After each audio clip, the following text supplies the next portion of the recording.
Good day. Welcome to the Strong Ambition podcast. And today is going to be a solo cast because I want to give you a full update on all of my fitness and the new fat loss goal that I'm going after. Is I am actually doing 100 days of eating fun food every day, and I'm going to show you how I do it. And there's a lot of stuff to dive into here, especially because I did a little bit of an assessment. I had a DEXA scan done. We're going to dive into the DEXA scan.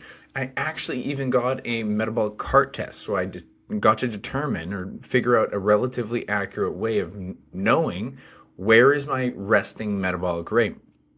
From there, you can actually make predictions in your metabolism. So I have some solid numbers, not just theoretical predictions. And so I can actually dive into that. And I'm also going to dive into what you need to know about metabolism. For those who are long-term listeners, you might have a good idea of it. But if no one's ever broken down what goes into metabolism, you're really going to want to listen to this episode. Then I'm going to dive into how to use that information tangibly. I'm going to also talk about my 100-day challenge here. I'm going to talk about the structure of it, my major fat loss tips that I know are going to make a big difference for me that you can use for your own fat loss challenge. And then we're going to talk about the free Facebook group that you can actually join this challenge with a ton of free information as well. So a lot to talk about. I even setting a timer here though, so I don't go on a random tangent too often, as if you listen long enough, I tend to do that. But I want to be right to the point. I want to be very condensed in this. So we're going to try to keep this not to be like a 2-hour podcast, but hey, it happens. So let's dive right into it. So the DEXA scan is always fun to do. I do these usually about twice a year for the last 3 or 4 years. So I have even numbers that we can compare for the last several years. And I always like just seeing where is my body composition at. And, luckily for my business is tax write-off. Now, I'll just preface to say not everyone needs to do this. I only recommend it to someone if they think it's going to actually motivate them for change. And you should do 2 within a year. You should do 1 at the start. You should do 1 6 months later and to see tangible change. Now, my clients get to do skinful body composition with me. So that's how we do it. But we only do it every 6 months. And that's a way that we can get some predictable change. And it's not that it's 100% accurate, but it is accurate enough that they're going to know that tangible change. And if you don't have a coach, it is a way for you to hold accountability. Don't do it unless you're going to do it twice, and don't do it unless you're going to get on a very specific plan for change. And that's why I do these during the end of my build phase and at the end of my cut, because I want to know how big of a change did I make. And doing it from the end of the cut to the next build, at the end of the next build, I get to see how much I've potentially built over the course of the in-between. So a lot to go over here because I really kind of find this stuff super interesting to see how I've developed over the years. Some good and bad news from all of it. And so it's always good to have that little reflection. So I'll dive into what I ended up at, and we're going to do a handful of comparisons. So I did, and this is kind of funny too, because I wasn't going to start this fat loss challenge for a couple of weeks, but then Body Measure's like, hey, we're actually open tomorrow, and this is on the Tuesday, if you want to come by. And I'm like, yeah, let's just get it done. Let's just dive into this. I mentally didn't want to. I didn't even want to go into the fat loss diet. I got to be fully honest. Usually going into a fat loss diet, I feel ready for fat loss, or this, classic summer, you're feeling ready for the summer, so you want to get leaner. I was finally feeling pretty comfortable with my body composition, and I know I got body fat I could lose, but I'm also healthy. I don't have to lose it by any means. I'm in a very healthy range.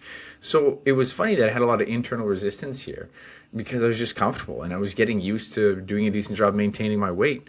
But I do love demonstrating and showing people how they can lose body fat in a healthy way. So I do feel like these challenges are for everyone else, are for other people to see how this is done effectively. And it does help me to display it on social media, to have that accountability, which I'm going to talk about later. So let's dive into some of the details here. My body fat percentage, where do you think it'd be? And I'll give you some numbers in the past. So several years ago, when I did a fast food fat loss challenge, at the start of the fat loss challenge, I was at 13.5% body fat. It was at the start of it. At the start of 2025, so just over a year ago, right at the start of the challenge, and I fully was honest that I had a very gluttonous holidays, and I was at 14.4. That was one of the highest it had been in many years. At the end of the cookie challenge last year, I was at 12.8% body fat. So I'd lost almost 3% body fat in that process. So now, today, or just last week anyways, I was at 13.6% body fat, which I'm actually pretty impressed with. If you think about coming from the end of March last year, at the end of a cut, I was at 12.8% body fat. So that's at the end of a 2-month cut, 60 days. And then over the course of all the months throughout the year, I also did have some partial cuts. I did some in-betweens in the summer. Like, I didn't do a steady build the whole time. And then I even did another little fat loss challenge, as you may or may not have seen, in November. So there was deficits in there. So it wasn't just a perpetual build, which would be much different for my lean mass and probably even my fat mass. But 13.6, like, I was honestly impressed, because after I came out of the holidays, I felt like I had hit that 14 again. And I'm willing to bet if I did a DEXA scan at that point, I probably would have been much higher, and I would have been closer to that 14, 15%, because I was quite gluttonous, as I say, over the holidays. I've been very open. I need to work on that. But it's good to see. It's good to see that I found, especially like I mentioned, I came out of the holidays feeling a little bit, more body fat, like a little bit more gluttonous. And I found, like, going into just, okay, let's not yo-yo. Let's not just scream, I need to do a deficit right away. Let's just ease into a maintenance phase. And I think I did recomposition. And recomposition is where you're building muscle and losing body fat simultaneously. And I felt like I did it, because I noticed that I felt a little bit leaner, and then I felt like I was getting stronger and seeing more size over the course of even just a couple months. And so you can have that recomposition even as an experienced lifter, as long as you're giving your body some time and owning those maintenance calories. So I think it did a good job. And then some other really good numbers here to pay attention to. One, it's really important if you do a DEXA scan to know your visceral fat. Visceral fat is associated with a lot of negative health outcomes, insulin resistance, and a lot of, well, it's essentially organ fat. It's fat around the organs. It comes from having higher blood sugars quite routinely. And people who tend to have large stomachs have a lot of visceral fat. So mine was, you want it under 0.1 for sure, 1.0. And ideally under 0.5 is a healthier range, closer to the 0 better. I think it might be under 0.15 is where you want it. So my visceral fat was at 0.32. So it is higher, which at the end of a build phase, I'm not too surprised. I tend to store visceral fat from all of the build phases that I've looked at. When I came out of the holidays last year, I was at 0.63. So it was a fair bit higher. When I had... Interestingly enough, when I had finished my bodybuilding build phase, I actually had a little to none, which I was very impressed with, because that I was building for a while. I was eating maintenance to slight surplus calories for a while. So that was, I think I was just very well disciplined in the maintenance phase. But January last year, like I said, 6.3, and then I brought it all the way down at the end of that fat loss challenge to 0.12. So it's a big shift. And then it came back up again, but nowhere near as high. My goal is to get that at 0, right? Now, the other thing I really liked looking at here was my lean mass. Now, the lean mass number is interesting, and they had pointed it out, and someone else came on here, Jordan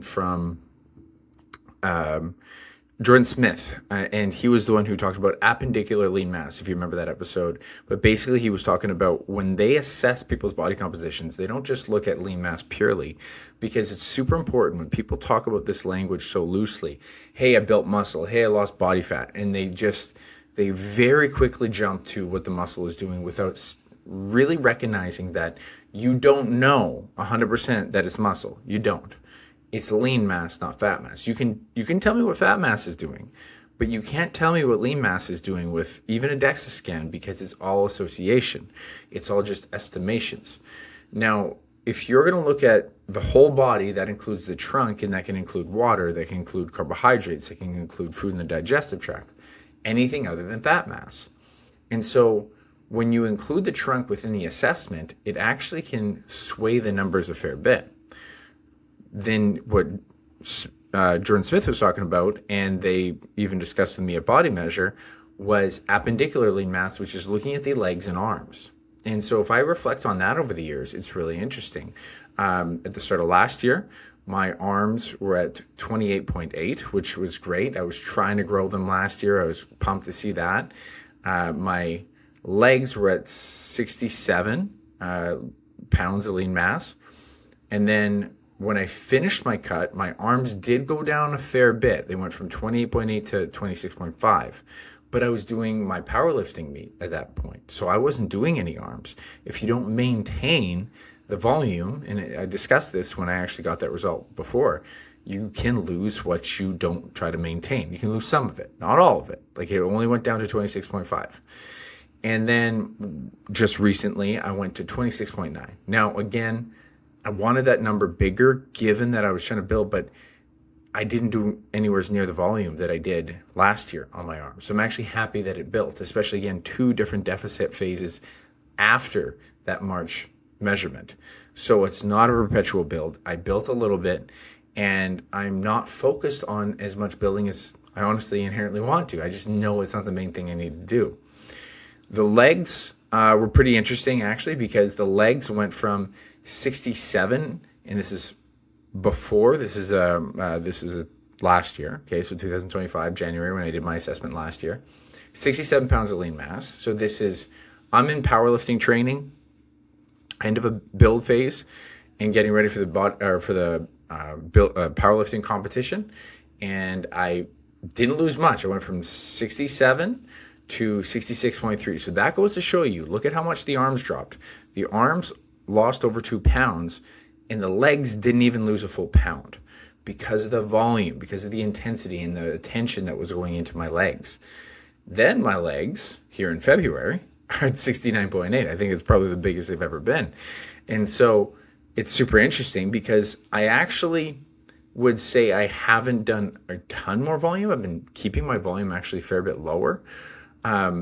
Except for this last program, I got to give credit to Lucas Hardy with Range of Strength, and he has me doing very simple progressions. We do 5 sets of front squats, which is really good for the quads, and we do 5 sets of, before it was rack pulls, now we're into deadlifts. It's really good for the hamstrings and glutes and everything like that. So I'm getting enough volume, I think, in my posterior chain or my legs in general, my lower body, to be able to maintain that size, which is pretty incredible. So I'm not staying too focused on it. I just wanted to know. And this is really important because I want minimal loss in the arms and legs, but it's not the most important thing. I do want to see my body fat percentage come down because the fast food fat loss had to come down to 11.8, which is really good. And so I'd like to see it below 11 again, just to see if I can do it, because I'm giving it a full 100 days. When I did that fast food fat loss, I was uncertain of the end date. And if you're kind of uncertain of what you're working towards, you can be in and out. And I was in the last month when I did my fast food fat loss. I did good. It started with all fast food in the first month, and the second I started to kind of feature throughout the week, and then I was doing it here and there near the end, and I didn't know when I wanted to end it. And if I would have been like, it's 90 days or it's 3 months or whatever it is, I would have held to it consistent, and I knew I was tapering off on my accountability at the end. And so my goal is to be under 11 or near 11% body fat, to do as good, if not better, as I did that time. And the body fat percentage dropped a fair bit from last year when I did the Cookies 60-day challenge. I actually wanted to keep going, but my powerlifting coach told me I shouldn't because he wanted me at a healthy body fat percentage relative to a powerlifter.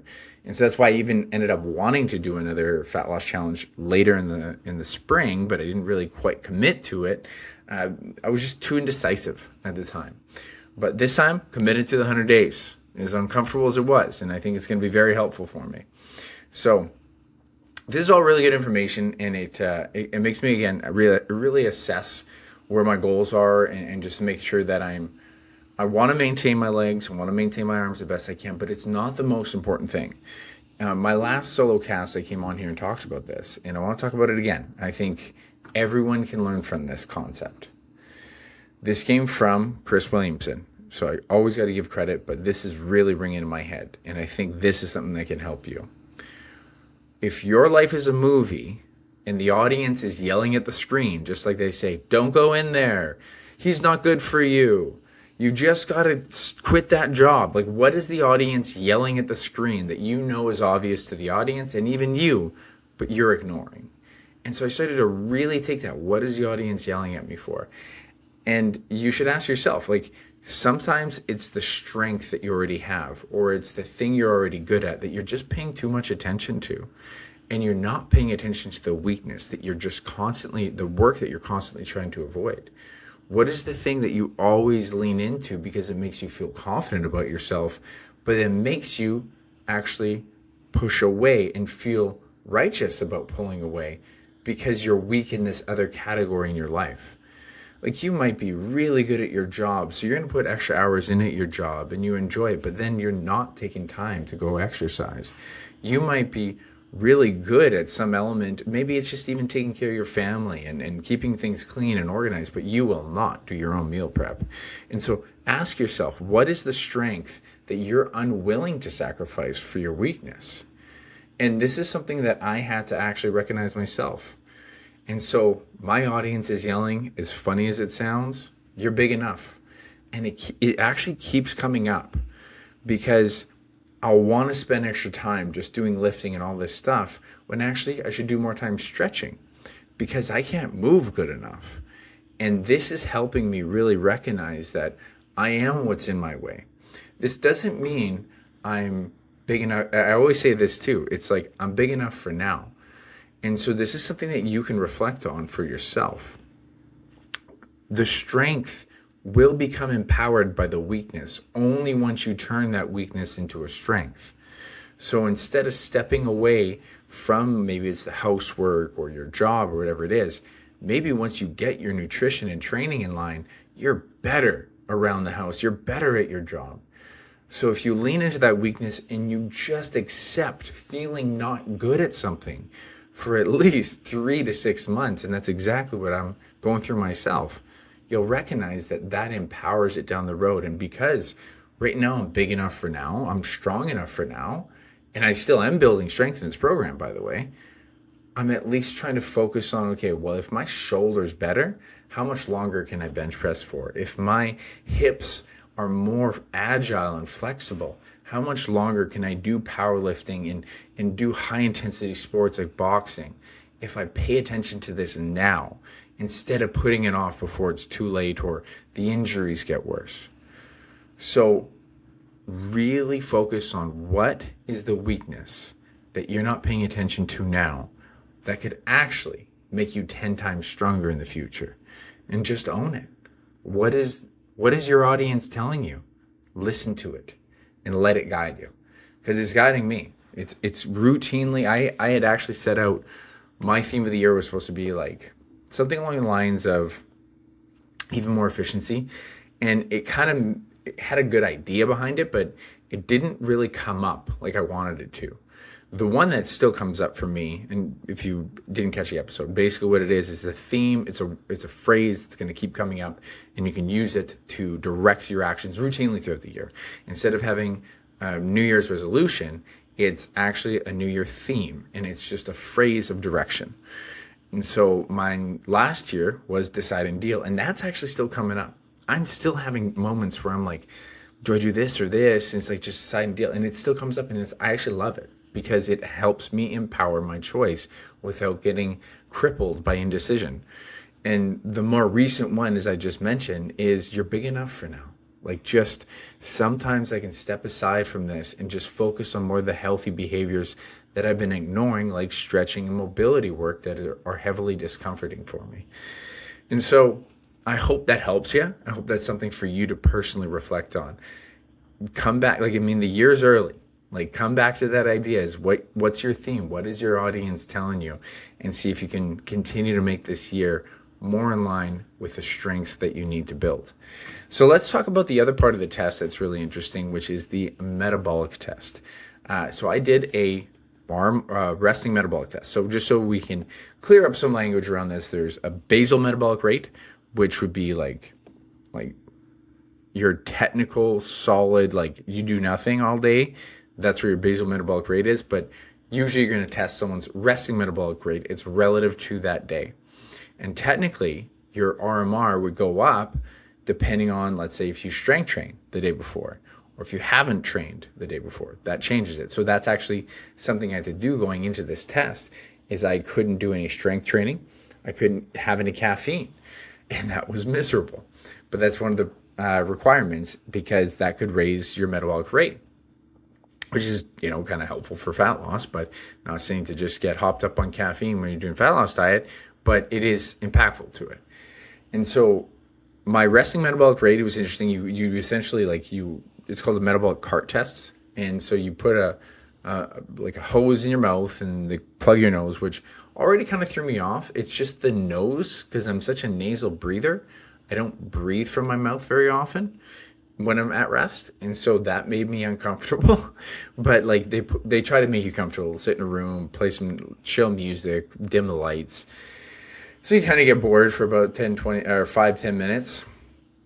But then they give you a prediction. And so they predicted that I was around, and this is pretty cool because it's pretty close to mine, 1,915 calories for my resting metabolic rate. And so then their prediction with that, including theoretical exercise and other outputs, and we're going to break down what all goes into that. They predicted that my maintenance calories are around 2,700, which is actually very close to where I actually already assumed it. I have my own metabolic calculator. And so we can dive into how other forms of prediction go. And there's many different calorie equations that you could look up. The one that I actually recommend, because I've had the most success with consistency in clients, or just seen that it fits clients better, is the Benedict-Harris equation. So the Benedict-Harris equation, old school equation, but basically, and you don't have to do the full equation, because I'm pretty sure there's calculators online that you can download, and I can also send you a free one that I'll talk about, like meal plan generator. It'll even generate meal plans for you. But essentially, it will put in your age, height, gender, and activity level, and the Harris-Benedict will assume where your basal metabolic rate or your resting metabolic rate is, and then from there, you put in an activity quotient, which is like if you're doing like no steps in a day, hardly anything, you times it by 1.2. If you do a few steps in a day, but not a ton, maybe 8 to 10K steps, 1.7, 1.37. Like there's different quotients that you can use. And most people who have a hard time with fat loss, unless they're stepping a lot and they're highly active, most fat loss people I put at like 1.32 or 1.37, because they're probably already on the lower end of the spectrum for metabolic rates. And that's actually something I forgot to bring up. When they did my metabolic test and they figured out where I am on average for body weight size, I'm on the low side of normal, not super low end. Like if someone had a thyroid issue, they would be on the lower end, and some people might even be lower than that. But I wasn't super low, but lower, which makes sense. I've always had a hard time with my diet and things like that. So the metabolic prediction actually helps you then assume where your maintenance calories might be, and then you can determine your fat loss diet from there. And again, I actually do have a calorie calculator. You can DM me for that. I also have a free meal plan generator, which kind of includes the calorie calculator, along with what it'll do is quickly put together and calculate an entire meal plan for you, which will have 30, 40 different meal types, protein shakes, different like chicken meals, pork meals, breakfast, eggs, everything. Like it'll tell you exactly what to eat. So I've had people who, and we'll talk about the free Facebook group, join the free Facebook group, use a meal plan generator. And by the way, I do this exact process with my clients. They do the 2-week challenge and they lose weight. 20 pounds, I think I got lost in a couple weeks. It might have been over a month, but either way, it works. So if you want that meal plan generator, reach out to me. You can email me or you can DM me on Instagram and I can send it to you for free. And it's also in the free Facebook group. So we'll talk about the free Facebook group for this challenge later on in the show. But essentially, it's going to be anyone who wants to join the fat loss, the Fun Food Fat Loss Challenge with me. It's going to come with a ton of trainings, ton of video webinars on how to make your own meal plan, how to make your own training plan, how to make fun food fit your diet. It's all for free. You got the do-it-yourself fitness portal in there. The exact process is laid out how that guy had actually lost weight. And so many of my other clients have actually used the same process as my clients. So with that being said, let's talk about what goes into metabolism, because I think this will be really helpful for you. Kind of just get a depiction on the levels of things that go into it, like what makes someone with a slow or fast metabolism. What does that even mean? So if you have listened to podcasts for a while, you'd be very familiar with this. If you haven't, this will be extremely helpful. I tell you that understanding this concept, and I'd say I probably learned it, honestly, around COVID, when I finally started diving into nutrition way more detailed. Everything changed my understanding about nutrition. Everything. Because it was so clear. Because I always felt, just like everyone else does, that metabolism feels mysterious and unknown. But it comes down to 4 components that we actually understand quite well. So the first thing is, as I mentioned, is the RMR, basal metabolic rate. And this is just all the calories that your body needs to keep you alive. If I was kept in that room that they did the CAR test, or if you're just laying in your bed all day, you do nothing for 24 hours, you have a certain amount of calories that your body's going to consume in order to stay alive. And for the average person, that's going to be around 50 to 70% of your total calories, depending on how many calories you burn throughout the rest of the day, right? That's where that big relative jump is. If someone has a high, and we'll talk about step count or other activities, then that would take up more. But a lot of people, it's most of the calories that they burn in a day. It's most of my calories, right? It's probably 60% of my calories, if not more. And so from there, that's your biggest chunk. So you burn calories to exist. That's why I really don't love it when people say, I'm eating this Blizzard from Dairy Queen and it's 1,000 calories. I'm going to have to run 10 miles to burn it off. It's like, you could eat those calories and just exist. So I think it's kind of overrated. But then from there, the next component that I think is important to just quickly reflect on is thermal effect of food. So thermal effect of food is just the fact that it takes calories to process your food. Usually that's like 10 to 15%. And if you want that slightly more increase, that would just be have more protein, right? Now, we're not going to have nothing but protein, so we're just burning a ton of calories, but we could maybe go from, if we're having 10 to 15% of our calories from protein, increasing that to about 30 to 40% of our calories, you're going to have a caloric impact. And then from there, you just want that stable. So that's a big way that you can manipulate that number. And then the other two, relatively controllable. One is exercise activity thermogenesis, which is super important that people recognize that this affects it marginally, because exercise does not burn that many calories on average over a long period of time, especially if you only got time to go to the gym 3 to 4 days a week. And I'm even down to going to the gym probably maybe 3 to 5. It depends. No, I'd say 4 to 5, depending on the week. And 4 strength days, I may or may not get in there for a cardio once or twice a week on top of that. But it doesn't burn a ton of calories. Like my strength training or any other program will not burn a ton more calories. And you don't want to use exercise for the sake of burning calories. It will burn calories. It's good to be active. You want to use exercise to be healthy. The exercise should be a tool in order to maintain your lean mass. So that's why we strength train. Or to improve your cardiovascular health, because then you have good heart health, you have better endurance. And so we want to use exercise to be healthier. And by the way, if you're strength training, it's going to support that basal metabolic rate, because what goes into your basal metabolic rate is basically your body weight, your height, your age, your gender. Like all these things go into it, and it's relatively static. Now, if you lose a ton of body weight, your basal metabolic rate will go down. Now, if you lose a ton of body weight and a lot of it's actually muscle mass, that could be a problem, because now your basal metabolic rate is even lower than it otherwise would. Let's say there's a version of you who loses a bunch of weight. One version both loses 40 pounds, okay? So there's a version you lose 40 pounds and didn't do any strength training but did cardio. You're going to lose a substantial amount of muscle. Probably 50% of it would be muscle mass. And then there's a version of you losing that body weight and does strength training. Maybe you only lose 20%, if that, from muscle mass. Well, the version of you that actually has more muscle mass in that process actually has a higher resting metabolic rate now, because you gave it the stimulus of strength. So strength training is not the tool in order to burn calories. It's the tool to ensure that obviously your joints are healthy, you're stronger, you're faster, you have more muscle tissue, but you also have a healthier, stronger metabolism, because your resting metabolic rate is actually being maintained after you lose that weight. So that's why you want to do strength training. That's why you want to exercise when you're in a fat loss diet. It's not to burn more calories necessarily. I guess technically to burn more calories from your resting metabolic rate, but to overall be healthier. The last component of metabolism that gets wildly overlooked, but I think is starting to get recognized, is your non-exercise activity thermogenesis. This is the biggest relative impact and difference between people.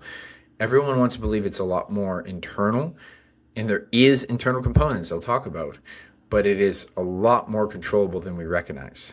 It's like your step count. It's fidgeting. It's me moving back and forth in this chair or not moving back and forth in this chair. So where is your daily step count at? So if you're 3,000 to 4,000 steps a day, which actually really high health risk there. But if you can get yourself up to 7 to 8K, you actually mitigate most of those health risks. Now, where does that old 10K steps a day come from? Is that a health thing? It was actually an advertisement thing. I think it was actually to advertise a step counter, and there had something to do with the number 10 and why it associated better with their advertising and marketing, but it's not far off. It's 2,000 steps off from where you get 90% of the benefits anyways. And I always say use 10K as a metabolic goal, because if you get an extra 10 to 20 minutes, which every 1,000 steps is about 10 minutes of walking at a good pace. And so if you get another 20 minutes of walking, that's low intensity, low impact cardio to do instead. Now, I don't think it's healthy to always think of burning calories for fat loss. It's not super healthy unless you can find a way for that to stick even after. So would you do that 10K after your fat loss anyways? Would you continue to walk your dogs? Yeah, probably. Would you continue to maybe park farther from the grocery store? You could, right? Park farther from work. Start to enjoy walks in your life and see if you can fit in. I have some clients I've worked with where they finally recognized getting that walking pad made an impact for them, whether they're doing breaks at work because they have a sedentary job, they're at their desk a lot, and that little break from work helps them physically feel a lot better. It's just a little walking pad in the office. Other clients will put it in front of the TV. You're going to watch the Jets game anyways. You're going to watch TV anyways. Why not do at least a 10 or 20 minute walk at the end of the day? As long as you get movement in the day, right? And so that non-exercise activity thermogenesis can be anywhere from 10 to 30 or 40% of your total calories in a day. And I'll really break down how big of a difference this is, because this is where body types make a big impact. So we all know the people who can't seem to gain weight, right? You see them, they don't really care about their diet. And there is a little bit of I'll go into the somatotypes now. So somatotypes are basically the theory of metabolism and eating patterns relative to personality. And so there's ectomorph, which would be the really skinnier, lankier, kind of hard to put on weight people. Endomorph, the other end of the spectrum, which would be softer builds and easy to put on weight. And mesomorphs, which are right in between, which have good lean muscle tissue and seem to stay lean. And we all hate them. But not actually hate. I don't like using that word too much, but we are wildly jealous of them. And let's just keep in mind that this is a spectrum too, right? People can fall anywhere on this spectrum. Now, this has been pretty disproven as far as being personality driven as far as the somatotypes go, and that you can tangibly classify people in this. There is some evidence that you can utilize for classifying somatotypes in athletic populations, just from what I've seen in the updated research. But I don't mind recognizing that these body types exist. You just can't always associate the personality, and there's so many other variables that overlap. And I'm a bit biased because I was an endomorph, so I wanted some clarity on why is my brother the ectomorph, the lankier, hard to gain weight, and why am I the easier to gain weight? Why is this so hard for me? There's a lot of factors here, but it actually is pretty enlightening to recognize where the difference is. And a lot of it lies within NEAT, so non-exercise activity thermogenesis. There are some people, when they actually do these overfeeding studies, and they basically will overfeed a bunch of people, so you get a spectrum on how much people will gain weight. There's a cluster of people who will gain the average weight, like most people did. Some people put on a ton of weight. And then There's some people, there was in this one diet, a guy barely put on a pound or two because and bear in mind, they're doing this whole research in a calorie ward. So basically they're in a ward and they're measuring everything coming in and out of these people. And there is some people who will just spontaneously move, and they're just fidgeting, constantly moving. And when I see clients that are harder gainers, as they would say, the ectomorphs, they don't stop fidgeting. My brother, he always fidgets. And so if you start to recognize that in someone, that this might be a bit of that personality trait, not personality trait, I don't think that's fair to put in personality, genetic disposition and propensity to want to move when they're in a high calorie state. And so when you go into a deficit for a while, what ends up happening, the biggest place that when people say, oh, it tanks your metabolism, your metabolism adapts, is like, it does actually within NEAT. And so your body will try to reduce how many calories it burns. It always tries to adapt to its environment, and it'll just try to slow you down. It'll make you not want to fidget as much. It'll make you not want to go for that walk, and you'll notice that you'll actually be more apprehensive on activity because your energy is lower. That's just a natural kind of regulator on the system, so it makes sense. And I'll say anecdotally, just from the bodybuilding, when you go to the far end spectrum, and all bodybuilders will describe this to you, anyone who's done a fitness competition will describe it, your energy is shit. Like you got no energy. To actually get out in and out of chairs is brutal. And it's interesting that you can still work out. It's hard, but that's why you get hopped up on some caffeine. But then you're also in a state of adrenaline. And because you're in a state of adrenaline, whether you're doing your cardio or you're doing your workout, that's kind of like being in a state of going after food or getting away from something. So adrenaline will help push you up. And then when you're in a more dormant state, your body's going to try to be as efficient as possible. Now, this isn't something you have to worry about necessarily for the average person trying to lose body fat a long period of time. The main metabolic adaptations you do have to recognize is that you will want to do less activity. But that's why first time we did a bodybuilding show, we didn't regulate it. We just did cardio. So I did cardio once a week, and then we eventually put it to twice a week, or once a day to twice a day. If I would have just looked at my steps, I would have recognized I was doing nothing. I was so depleted on energy. I remember trying to go cut a piece of wood at the gym, and it was the hardest part of the whole fat loss challenge. It's just doing basic things. Whereas my last bodybuilding show, when I tracked my steps and I just had to step, I barely sweat. For the first 3 months, I didn't do any cardio. I lost like 25 to 30 pounds in the first 3 months. And I just had to step more. And I just regulated my metabolism. Didn't see a decrease in my metabolism. So my point is, if you track your steps, maybe you're right now around 6 to 8K. And if that's what you can manage, that's okay. But if you want to increase your metabolic output a little bit, steps are where it's at. And then if you're maintaining from the 10K to now, even 3 months from now, you're preventing that non-exercise activity from being too much of an adaptation to reduce your body's ability to burn calories. Now, the one thing that can happen to people over a longer period of time, let's say it is a year, let's say you lose 20 to 30 or 40 pounds. When you start losing more than, I'm going to say body weight relative, let's say it's like 10 to 20% of your weight, like especially in the 20% range, that's where your body can start to adapt even more, and you can actually burn fewer calories. Now, sometimes it's only like 50 calories a day, but some people that's an impact, right? Like if your total calorie, maintenance calories like 1,700, like that's an impact, right? But it's when people are losing 20, 30, 40, 50 pounds, and you imagine physically not having that on you anymore, that's where your BMR will even drop, right?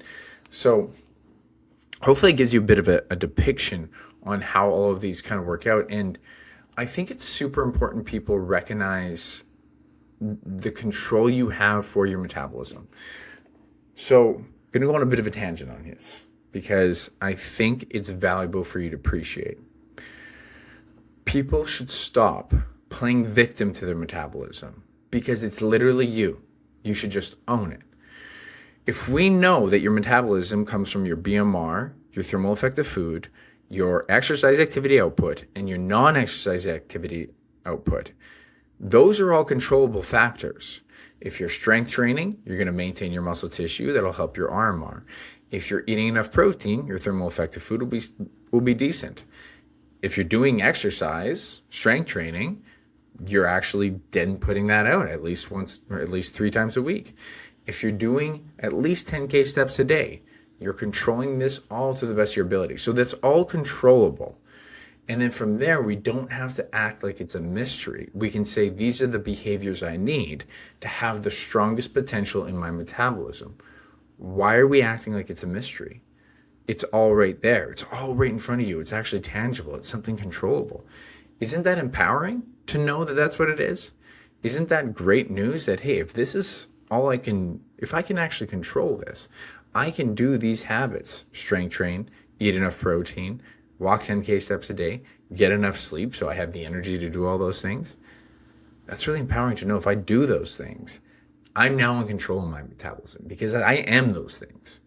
And then from there, I just have to be responsible for the calorie equation. And then if I'm responsible for the calorie equation, I know where my calorie maintenance is. I know where an appropriate deficit is.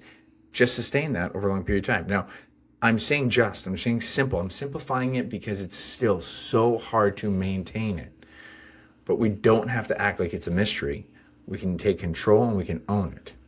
And that should give you the empowerment to not feel like a victim of your environment, but to feel in control and empower yourself with it. So hopefully that gives you some ideas, because that's where I always felt. I felt victim to it. But then I stopped playing victim. I realized these are my circumstances. I'm not going to be the fidgety person at rest. I have clients who weigh 70 pounds less than me, and they need 400 calories more than me, 300 calories more than me to burn or to actually build enough muscle. Like, that's how big of a discrepancy it can be in non-exercise activity. It can be so vastly different in people. And I can't change that. That's like knowing that there's tall people out there. How does that fucking help me, right? It's like, oh man, he gets to reach up there and I can't. That doesn't change my life to complain about it. It only helps me recognize that, oh, at least if I have this high step count, I'm doing what I can. And then from there, it's recognizing the problems that I have with my eating behaviors. Now, this is something that I have a bit of a theory on the personality types that isn't super well supported by research, but I'll say it's anecdotal, it's experiential, and this is how I've associated my own behaviors, and I'm willing to bet some people will actually tie to this. So I believe that this is where we end up in a pendulum, and we want to actually control ebbs and flows. This is talking about the eating behaviors around people with certain kind of metabolisms or body types. And when someone has a slower metabolism, I'm just trying to be careful in my language, talking absolutes, but theoreticals. When I had what felt like a slow metabolism, easy for me to put on weight, I also had an appetite. And that is something that is being well documented now. More people have a lower GLP peptide in their body. And so with that, people are more likely to have higher appetites, higher reward centers for food, all those things. So I had a high reward center for food. I love food and all these things, and I would always think about it, but I would also always think about wanting to be in shape from a very young age. And so that influenced me to eventually start to get into dieting at a very young age. I was trying to do ab tapes when I was fucking in grade 6. I just wanted abs. I didn't know what they were. Or I didn't know how to get them, I should say. I knew what they were. I wanted to look like a superhero. And so very early in even high school, I would go from I'm not allowed to have this to I'm allowed to have this. And then I would, continue this cycle of, okay, well, if I'm trying to lose weight, I should be okay with being hungry. And that is where I think so many people fall into. Don't be this person. If you think you're trying to get in shape, feeling like you're starving is not the goal. It's okay to be a little hungry at the end of the day, but you should not feel like you're starving. But I understand why you're thinking that, because people told you to move more and eat less. But in actuality, you want to move the right amount and eat a little less, but still eat the right amount. And so this is where people will end up eating so little during the week, because it's easy to have discipline during the week when you're not chilling on the weekends. And so you'll actually be in a deficit probably for many days. And what this is doing, this is sending a signal to your metabolic rate. And this is true. Like, this is where the metabolic adaptation will come in. Your body will downregulate that non-exercise activity thermogenesis. It'll downregulate everything that it can within the BMR as much as it can, which is, again, subtle changes, but they're changes. And you might even be doing strength training, but typically these people are also doing a lot of cardio. With insufficient protein, insufficient calories in that, let's say it's 4 or 5 days in a row, being in severe deficits, that is only sending a signal to your body, not enough to build muscle, but to stop, to actually catabolize muscle and to stop even trying to move a lot. And so then by the time it's Saturday and Sunday, when you stop tracking and you stop moving, you have no appetite regulation. And you're like, well, I barely eat during the week and I just can't lose weight. My weight kind of like you, and are you tracking your weight every day? Because I'm willing to bet it goes up and down. And so people end up in a bit of a metabolic disaster because what you've told your body is, I'm not going to be able to build muscle. We don't have enough food during the week. And then on the weekend, well, I'm just not going to track, so I'm going to eat a ton. Okay, the metabolism's excited because you've been starving. So let's eat all the food we can because we're probably going to go starve next week. And that's exactly what you do. And that is the yo-yo cycle. So to get out of this pendulum of feeling like starving is the key, and especially even like the moment that you have a binge, the moment that you overdo it, is stop the pendulum and the yo-yo. It's okay to have ebbs and flows.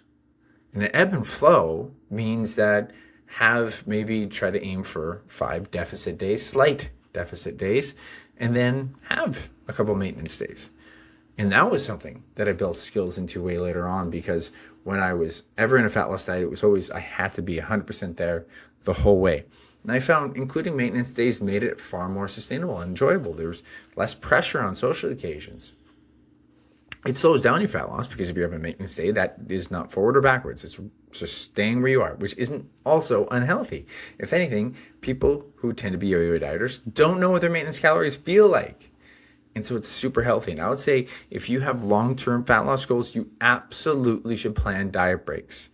And if your fat loss goal is going to take you longer than 3 months, after 3 to 4 months, plan a maintenance phase. If you don't have a trip or any social occasions that are going to make you likely need to be near calorie maintenance for, a week or so, then plan every 3 to 4 months. Okay, I'm going to take 1 to 4, maybe even 6 to 8 weeks to just own this new body weight that I'm at. Because if you've been a yo-yo dieter, you do not know what it feels like to routinely maintain weight. This is where weight can creep up, or you go back to eating the way you used to, and then you gain all the weight back in a very short period of time. And so the goal should be ebbs and flows, which is not a yo-yo, but it's okay if we sway back and forth a little bit. And that will be the sustainable diet that you're really trying to go after. Hopefully it gives you a bit of a depiction on kind of how it ends up. I find, like, just to come back to where I feel people end up having, like, you get a reward, 2 kind of reward systems in your head when it comes to being a yo-yo dieter is like, if I'm really hungry, I'm losing body fat, that's good. And at the same time, you fucking hate it, right? So you just hate this feeling. So you own it. And it's like, hey, I'm going to deal with this. I'm on the right track. And then you hate it so much throughout the week. Maybe, you last the day and then you binge at night. That's what I call a micro yo-yo. And then maybe you last all week, but then you binge on the weekend. That's what I call a meso yo-yo. And then maybe you last for many weeks and many months on this hardcore diet that you're just barely grinding through. And then you binge for a good week or another month because you just couldn't sustain it. And that's what I call a macro yo-yo.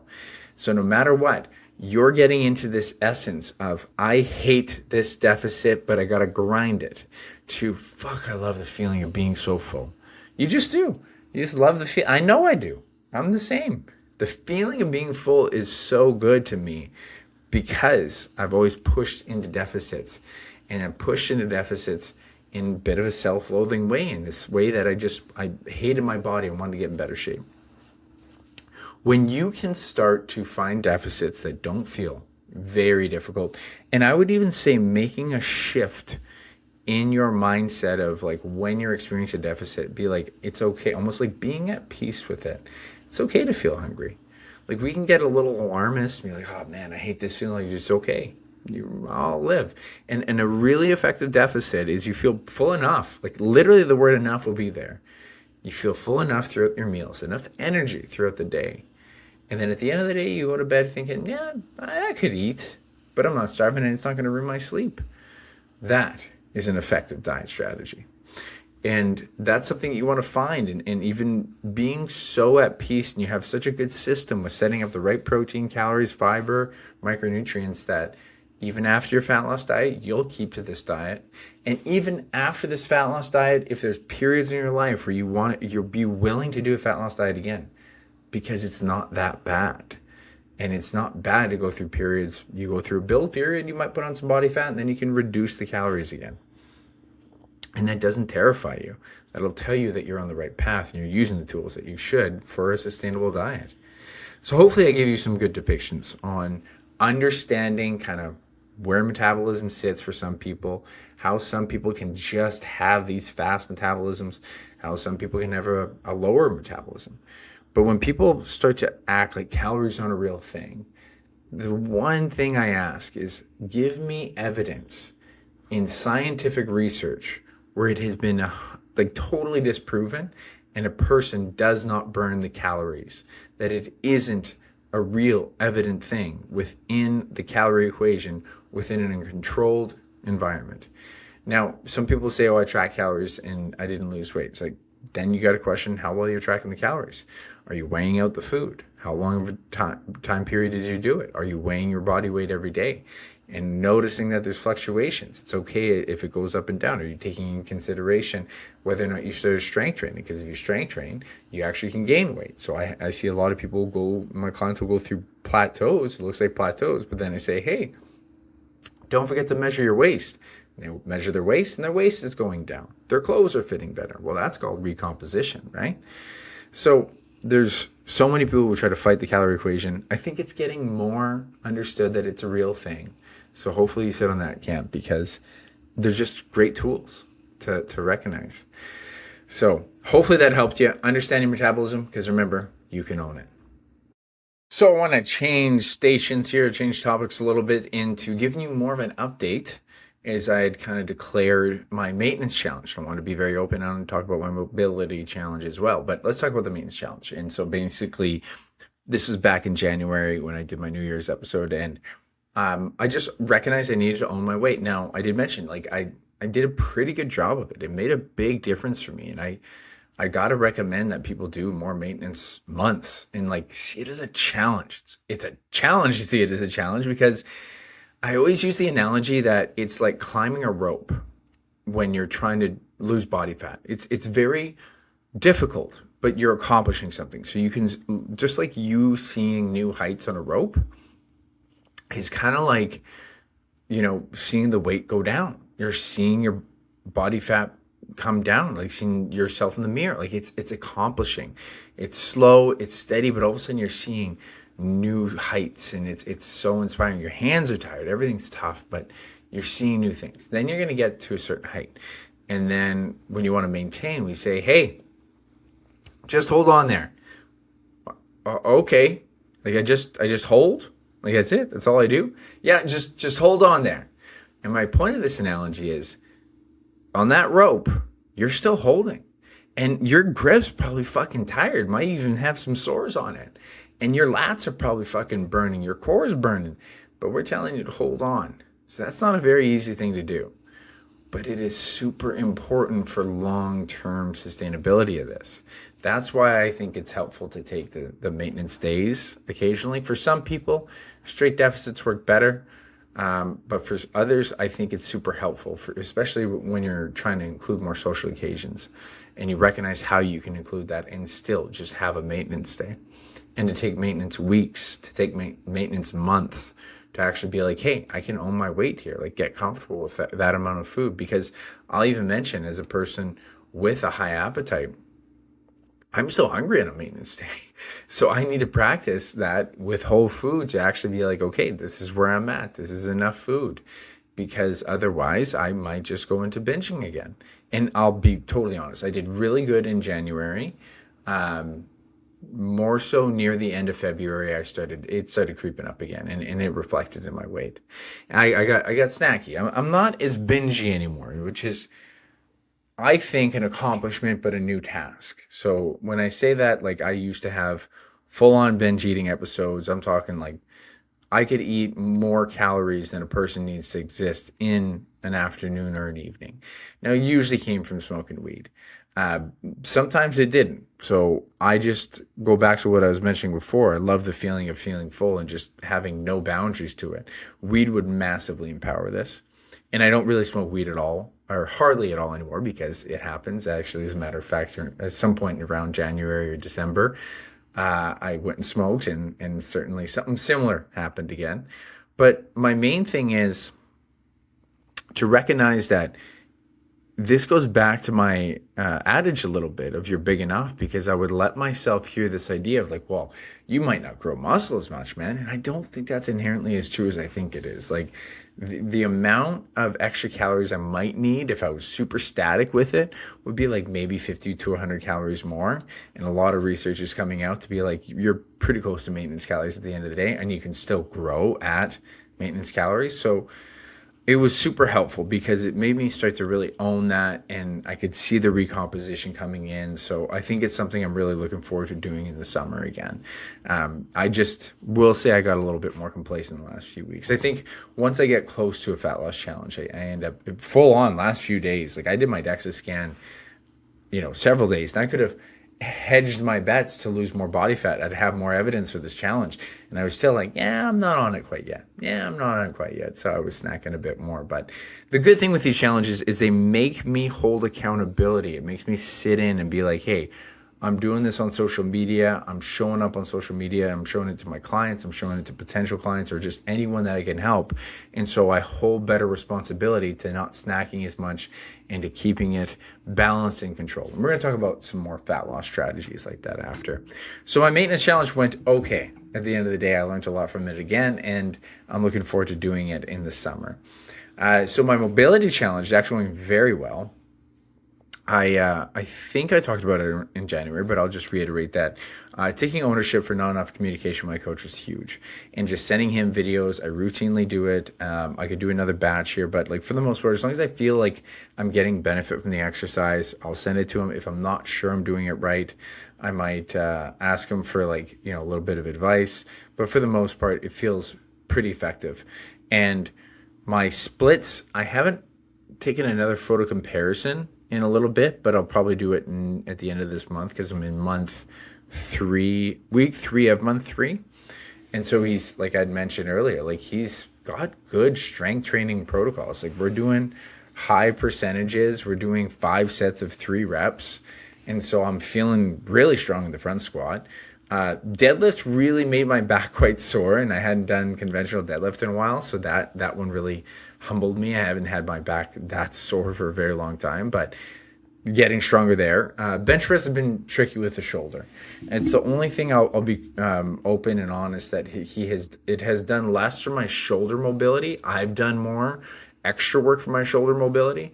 And I just added this extra internal and external rotation stretch for myself that has helped my shoulders. So my shoulder mobility is getting better.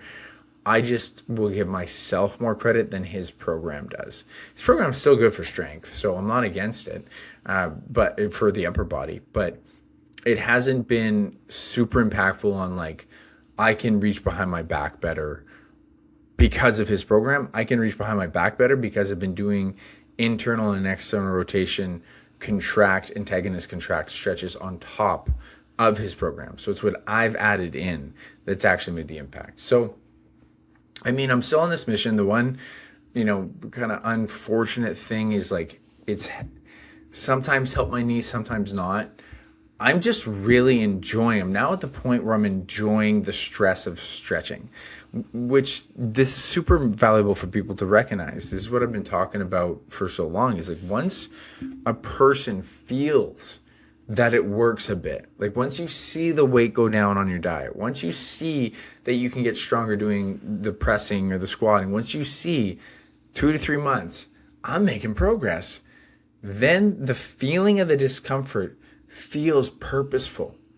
I feel a stretch and it hurts, but I know this is going to feel better later. I know my legs feel better later. Like I walk out of the gym, not with a pump, but with a stretch exhaustion and everything feels looser. And I like that feeling now. And so like I don't have the same calling to like getting the muscle pumps and stuff like that like I used to. For sure my lower body, I'm really loving how much better I feel leaving my exercise routines because of how loose my hips feel. The knee though is still there. Good days and bad days. So I'm less optimistic that this is going to be the thing that helps my knee problem that hasn't been solved yet. Probably have to reevaluate pretty soon here in this quarter, because not that I'm going to quit his program, but I just might have to go to physical therapist. I do want to go to physical therapist again, try another one, because I do believe in physiotherapy or athletic therapy, just to see if someone else can try something new. I'm not going to give up on this. And I also do want to try to get an MRI done if I can talk a doctor into getting one, because it would just be great to know if it was something inside the joint that I just can't control. But I'm trying to control all the variables I can, because this is the key to me, as I mentioned earlier, leaning into the weakness that can help the other strengths. If this knee gets better, I can go back to boxing again and running, and I can heavy squat and deadlift and powerlift like I want to. Like I want to do more competitions, but I need this knee fixed first. And I honestly, like, even if I find out I got to do an MRI, I might just keep on this program, because like going after the splits has been pretty fun. Seeing how mobile I can get has been pretty fun. So I am having fun with the mobility challenge. I am seeing some gains. I got to do a reach test here soon behind the back, see if that's had some benefit. But it's going in the direction I want, and I'm so glad I'm doing this. So more to come, more updates to come, but we'll see in the next quarter what direction I go. I'm probably going to keep on his program for a little while longer. He actually even has, I think, like a fourth month and more phases on the program that he set me up with. So I could do it for a while. And he's been a great coach. So I'm going to take it step by step. The next action step, I should be holding myself accountability to this. Next action step is to book a meeting with a sports med doctor, see if I can get in for an MRI, which will probably take a year or so, and to likely book an appointment with an athletic therapist or a physical therapist to see if someone else has an outside the box perspective on what we could do to get this knee to stop clicking and getting really sore. So that's my mobility update. Now let's talk about the fat loss, 100 days fat loss challenge here, because this is going to be a fun one. So, as I mentioned, 100 days eating fun food every day. Now, this could be, sometimes I might just have a handful of candy. I had Oreos today. It was white chocolate covered Oreos and a 2-bite brownie. That's what I had. I had actually had the hope to start with cereal, because people hate the idea of starting your day with cereal, which, fair enough, I don't think is a great idea. That's going to be high blood sugar. It's going to be not very filling, but as like just a treat, and then to have it with a protein shake. But I ran out of cereal. So I'm going to be clearing my pantry here of all the processed treat food that I have. Plus, though, I'm going to have pizzas. I'm going to have burgers. I'm probably just going to take requests. Hey, what do you think I should try to fit into my calories? Like, I'll be having fun with this, literally. And so the main structure, though, just to kind of give you a rough idea, is like I got to make room for anywhere from 3 to 6, maybe 700 calories in my diet. And then making sure my structure around that is got enough protein, micronutrients, and the stuff that I need. So, and fiber. Fundamentally, I typically already have 2 kind of protein shaky meals a day. I will have one in the morning. I actually started going more into windowed eating, like intermittent fasting. I did start to recognize it ramped up my appetite a little bit too much in the afternoon, where I got too snacky and not really feeling full. So I'm going to be slightly windowed eating, where I start eating maybe around 10 or 11, have a protein shake. And normally I would have a protein shake or even like a latte, but I cut calories in the latte by using almond milk more with mixed, like cut where you can. Like I'll talk about that. But typically I'll have the protein shake with my treat food, depending on if it's a burger, it's going to have meat. So, but if it's like even pizza, technically, or cookies, like something that doesn't have protein in it, I have it with a protein shake. So that takes care of the protein margin, and then the rest of the calories come from that. Then I'll just have very lean meals of something with a lean meat, and then have like a salad of some sort. And I do 2 of those, and then top off the protein shake at the end of the day. And it makes it actually, honestly, kind of really easy. So this is kind of where Simple is the right term, not easy, because what I'm going to end up sacrificing is appetite. When you get to eat, when you try to eat more processed food, it can tend to come with less satiety. So you want to eat more of it because you're not very full from it. So that's why it's really important that you eat these foods at the right time of the day, you have the right things with them, and that's something I'm really going to make sure I balance out. But let's talk about some other fat loss tips here, because these are the things that I think are going to be the biggest movers for me, and they'll probably help you as well. So number one fat loss tip I believe everyone needs to start with. The number one thing, believe it or not, I know this sounds fucking boring. Just have a fucking plan. And so when I say plan, I legitimately mean, have you written out what your day of eating looks like? Just a day. So that doesn't mean you have to do it tomorrow, but maybe you could, or on Tuesday. Have you thought about what you're going to eat this week? I always say, if you don't know what you're eating tomorrow's not going to be successful.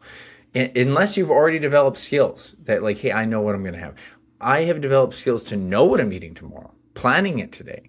And so the planning is, to me, the biggest skill for fat loss. And so every Sunday or a day that you think that you can start planning. And I'm even saying literally the plan before you fucking cook the food. Because some people don't even sit down and figure out, okay, I'm going to eat this, this, and this. And when clients do this, they start to be way more accountable. This is why when we start our whole fat loss process with the clients, I help them build that plan. They start to build out the structure, and then they manipulate their plan however they need to, but they see how it fits in. By far, I think planning and structure is the most important skill to start with. So start off with a plan. Figure out, okay, if I typically eat these 3 or 4 meals a day, how can I make sure, if I'm already eating this, like start with the structure you already have. How can I get the amount of protein I need in each of those meals? What would I need to add to it?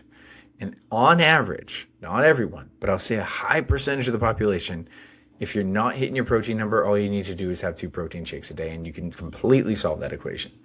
It's so much simpler than you think. So if you're typically not having a protein shake a day, or maybe you're only having one, increase maybe the protein in that protein shake and then have a second one. And you can already not worry about your protein number. Then you got to concern yourself with, am I getting enough fiber and total calories?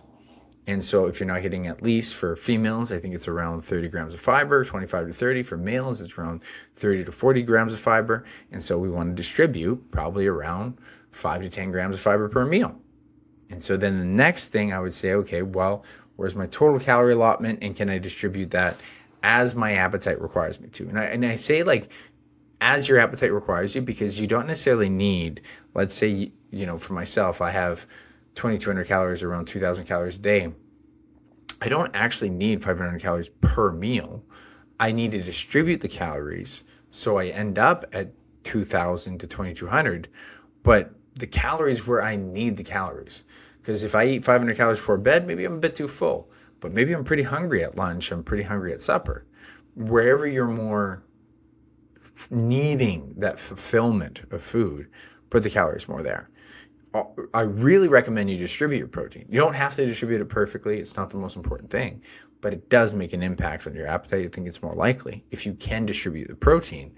And I think you can be more free with distributing your fiber, but it'll probably make a difference. If you distribute the 2 things that help your appetite the most throughout the day, that'll probably help your appetite better. And then maybe put a little bit more calories in lunch, a little bit more calories at supper, or something like that. And then from there, I am using windowed eating, as I mentioned, but I'm going to use it more with just slightly delaying it in the morning. But I'm not going to have, like, I used to delay it all the way till 1 or 2 o'clock, and I'm just too hungry.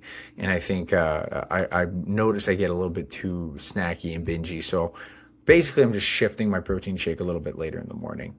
And I'll go back to cut where I can. So typically when I used to have that protein shake, and sometimes I will, sometimes I won't, but I would have all bran buns with it because that's my fiber source. But I would just probably even put that fiber source with another meal. And I'm just going to have just the protein shake because I'm cutting some calories. And then my latte, homemade latte, which is basically just milk I have in there, would be another 100 calories or so. But if I cut that in half and I put almond milk, I save 100 calories, right? So I'm cutting where I can. Typically, I'd have this kind of sauce, Oh, well, what if I use the sugar-free sauce? I cut where I can. And so start to recognize that, hey, I used to have this as like 500 or 600 calories. Can take 100 calories off that. And so just start to recognize where these trades actually really do add up. And it makes a big impact when you can cut 50 here, 50 here, 50 here, 50 here. Oh, wow, we actually just cut 200 calories really quickly and didn't really sacrifice that much. So that's a really important thing. The other way you can also look at it, you don't have to do a dive in when it comes to meal planning and dieting and stuff like that, is you can do progressive reductions. Now, some people like to dive in, some people don't. I do recommend that you experiment with either. The progressive reduction and whatever pulls you as a person, I think is the way that you can kind of make that decision. Progressive reduction is basically, say I'm eating around 27 to 2800 calories. Maybe the first week or maybe even just the first few days, I aim for 2,400 calories. Just be like, okay, I'm cutting where I can. And I'm patient with myself at this point. And then after about day 3 or 4, I'm like, let's see if we can go a little bit more. Let's cut these calories out. Now I'm at 23. And then let's see if at the end of the week, I can just do one day at 2,200. Okay, I've edged myself down. Sometimes I've even done it for a whole week. I do 23, 2,400. Next week, I go 2,200 to 2,300. Okay. And then the week after, down under 2,200. So progressively reducing it. And I've found that helped me the most over slow, steady weight loss. Now, the only time I did a fast one was for a bodybuilding show, but that's because there was time is the essence, right? And that was a hard first few days, but no matter what, you might end up with a certain time period where you have a couple hard days. And that is just something to, in some way, accept. Your body might be adapting to whether it's the food volume. It could also be, I think my body needs, because I'm someone who has a propensity to like put on visceral fat, probably more insulin resistance. I think I have a propensity to that. Also with, again, more of a snacky behavior in my build phase. Then getting your body more insulin sensitive is probably kind of like I say an analogy to cardio. You start doing some cardio, it starts being hard to breathe. You stop eating so snacky, it starts being a little bit more, my appetite's being revved up. So then I think your body adapts to it. And once you put in a few hard days, and I've had many clients like this, I'm like, hey, just see if you can push yourself a little bit more. And I'm not telling people to starve. Just be okay with that feeling of hunger and appetite a little bit. And it fades away, and it does. You actually realize, like, hey, you know what? I'm good at this new calorie count. I can handle it. And sometimes people really need to find that right calorie range, because I've seen people get really stuck on just a little bit too high. You know, I knew someone who went from like she was a very small person, so just pay attention to the body weight relative. And her 1,400 calories, 1,450 calories, and we brought it down just under 1,400, around 1,300 calories. And just that shift, she started losing weight. And she had a hard time losing weight at the 1,450. But that's how sensitive some people can be. And it was hard for a day or so, and then she actually recognized, I'm actually fine. And I've had the same thing where, hey, am I actually that bad at 2,100 calories? No, it's kind of the same thing. So it definitely is hard at first, but you can progress into it and you'll notice that you're not so bad. And as I mentioned too, maintenance days is another strategy I'll use at least once, sometimes twice a week. I'm going to try to keep it to once, because luckily I'm also in a good environment right now where Angelina is also trying to work towards losing body fat and getting in for a weight class, so for boxing goals. So I'm in a great environment where I should use this to my advantage, because it tends to be weekends and social occasions. So I should put this into the fat loss tips, is have a good social environment, have a supportive one, talk to your partner, talk to your friends, be like, look, I'm on a fat loss challenge. I need you to support me. It's just super important that you help me when I can. I can have some maintenance days with you. I can share some food with you sometimes, but it'll make all the difference in the world, because then you don't feel like you're in it alone. You'll notice that your partner will probably support you with it. The partners who do it together actually get the best results by far. So I'm going to use that to my advantage, and hopefully probably end up just doing maybe one maintenance day a week, maybe even fewer if it goes well. But I do find maintenance days are mentally something, and I'll just say mentally good for me, because I can just be like, okay, I get to feel a little bit more full, have a treat day. I'm going to have a treat day every day, but within a deficit treat. But have treats leave me even more full and have myself feel full.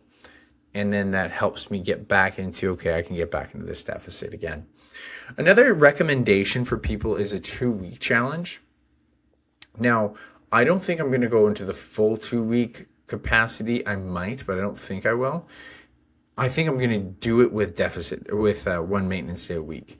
And that just basically means be very, very meticulous with your diet for 2 weeks and to see what it does. Knowing your calorie goal, knowing that it's like, okay, ideally I get clients to do it even with no maintenance days when they first start out, because it's so helpful to recognize that you're capable of it on the weekends. And then let's say some clients will have like maintenance days from there. That's okay. But we try not to. And then you start to see what the weight does in 2 weeks. And we kind of call it a 2-week metabolic test because, hey, here's where I think my metabolism's at. If I eat this food in this deficit, do I lose the weight? 2 weeks, you usually see a trend line, right? You see some sort of trend line, or at very least, people feel better. People can start to recognize, hey, I think this is working. Taking a waist measurement, something I'm actually going to be tracking a lot. Another big thing, we already talked about the importance of steps. I'm going to be using a high step count, but like not crazy. I actually lowered what I felt ever since the bodybuilding show. Like I was really almost addicted to steps. So I'd be like, oh yeah, I got to get more steps, got to get more. But ever since having dogs, I'm like, man, if I can get 10, I'm good. If I get 8, I'm good. And so I go for the minimum effective dose. But when I'm doing a fat loss challenge, I'll go for a little bit extra if I can. Nothing that my life can actually, as long as it's not a massive imposition to try to get 10K. But if I can get more, I'll get more. And I actually need to get a new Fitbit. The one thing, you don't even need a Fitbit. I want a Fitbit or some sort of a tracker to actually start to recognize my recovery and my sleep. But I think anyone, and I recommend this all the time, get some off Amazon. The most useful thing on any sort of wearable is your steps. And you just don't have to think about it's on you. If you want to just get a regular kind of standard tracker you put in your pocket, it'll work too. I'm biased. I've talked about this before, but I'd like to rant about it, that I think the wrist-worn ones are better because a lot of people will use their hands for their activities. So if you're cleaning, you're cooking, like it actually gives you more credit for that. And no, it's not 100% steps, but I think it's activity and I think it's relevant. So I'm biased to believe that the wrist-worn ones will make you feel better about your total activity in a day. And that's why I do recommend them. And then, so yeah, I think that's about it. I think that's most of the fat loss tips. I use Dipop. That's a big one. Essential amino acids. That's another one that I know doesn't have scientific research, but it's kind of like, instead of going to get the electrolyte mix, I find the essential amino acids, they're cheap. The amino acids don't do much, if anything, in them, but I'll put those in water with some salt. And that's usually if I'm just between meals and I don't quite want to eat yet, or if we finish at the gym and I'm not going to eat for a while, it helps me after the gym or before the gym. If I don't want to eat before the gym, because people will be like, oh, you got to have a pre-work meal. And I don't think you actually do. I just don't want to be hungry going into the workout. But I find aminos with salt will completely get rid of my appetite before. So that's something I really like doing. Trying to think if there's anything else that I didn't mention. But I think that's about it. When it comes down to it, these fat loss challenges are about, I had someone push me on Instagram and I really appreciate what he was saying. He's like, I don't like that you're promoting these processed foods. I was like, I'm actually not promoting them as much as I'm just trying to allow people to not fear them and to recognize that they can be treated in a fun way. That's why I call them fun foods and treats. But what he's pointing out is a huge problem within the nutrition industry, as far as you have the holistic people, the naturalists, that these are all toxic and poisonous foods to them. And then the evidence-based community will be more on, oh no, you can have them. Use the 80-20 rule. But we're not talking enough about 20 and how both groups actually probably agree with the 80-20. It's just that the people who are on the natural side will vilify them more heavily. And then the people who are on the evidence-based side don't talk enough about, okay, but like make sure you fucking own your whole food. Like, what does that mean? How to structure that? And so I don't want to come off as, you should eat cookies every day. I actually don't think most people can do what I'm doing. I've just developed the skill to be able to do it, but that's what I am trying to sell more so, is to develop the skill of a good fat loss diet. So much so, you could have pizza every day. You need the skill and the structure in order to do it. That's why the very first skill I mentioned was meal planning. Like to plan first, and then even making the food second, and then executing. Like those are your skills. Plan, make the food, and then follow through. That's what it comes down to. And I always try to say this, not easy, but simple. If we simplify it, we don't get into negotiations. We just do the actions. Now let's talk quickly about the Fun Food Fat Loss Facebook group, because that's what this is also coming with, and I was really excited about. If you want to be a part of this, please let me know. This is what I was imagining for months. I want to have a Facebook group, a space for people who normally are afraid of having fun food, or normally are afraid of trying to have candy every day, or treats, or burgers. And you don't have to do it every day. But any day you do it and you eat a healthy day, I want you to share it. And so that's what we're going to do in the Fun Food Fat Loss group. And I also, by the way, this fat loss group is going to come with all of the tools that you need in order to get success. So we have a do-it-yourself fitness portal. And I walk you through the fitness portal on how to make your own meal plan, how the meal plan generator works, how you can actually do your own metabolic test, how you can then include your own treats after. And as I mentioned, I've had guys actually lose body fat in this group within the first month, following this exact protocol. How to then write your own training plan, how to figure out a training split. Is it 3-day, 2-day? Is it a total body? Is it a push-pull legs? Like, what would I do? And then I lay all that out for you, plus all the extra mindset protocols, all the extra videos I've given all my clients for the years. I give you full access for free because I just want to help people who want to be a part of this. And we also do accountability check-ins each week. And any day you want to share that, hey, I had this food, or hey, I had this food, share it in the group, and we can do this together. We don't have to be in it alone. So that's what I'm really excited about, is helping people find this community of people who are like-minded, that, hey, if you've had a disordered eating pattern in the past, you tend to binge on foods and you're kind of afraid of doing something like this. I had a guy actually say this to me. Several people said it to me, but one more recent where I was doing the Halloween candy cut. And so that was where I was eating candy every day and losing weight there in November. And he's like, oh, I can't believe you could do that. I couldn't do that. It's like, that was the easiest one because it's only like 100, 200 calories.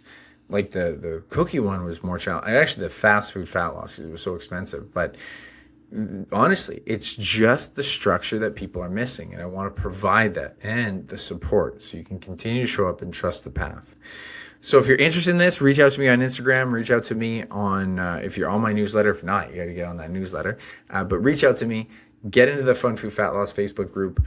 We're starting things up, revving it up this week, and I'm hoping to help a lot of people in this so we can share our journey. And again, you don't have to do it every day, but any day you want to be a part of sharing it, you can share it in the group and you can see how other people are including it. Plus, I'll be giving you guys a bunch of extra resources in that Facebook group. So thank you so much for checking out this episode today. I actually did keep it within a decent amount of time. This is one of the shortest solo podcasts I've done, but I try to keep it pretty to the point. I still got a little bit ranty, but hopefully still helpful for you.